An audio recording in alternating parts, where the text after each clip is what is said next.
এক ব্যক্তি এ স্থান থেকে বি স্থানে 18 কিমি গতিবেগে যায়, একই পথ ধরে বি স্থান থেকে এ স্থানে এত কিমিতে ফিরে আসে, তাহলে যাত্রাপথে গড় গতিবেগ কত? এটা দেখো খুবই ইম্পর্টেন্ট অঙ্ক, কিন্তু হচ্ছে সোজা। আমাদের সূত্রটা কি?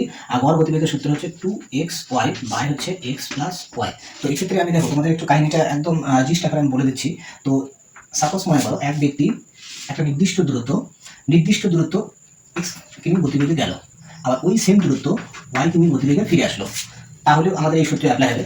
এবার একটা নির্দিষ্ট দূরত্বের অর্ধেক পার্টটা x কিমি গতিবেগে গেল, বাকি অর্ধেক পার্টটা y কিমি গতিবেগে গেল, তাহলে এই সূত্রে অ্যাপ্লাই হবে। ঠিক আছে?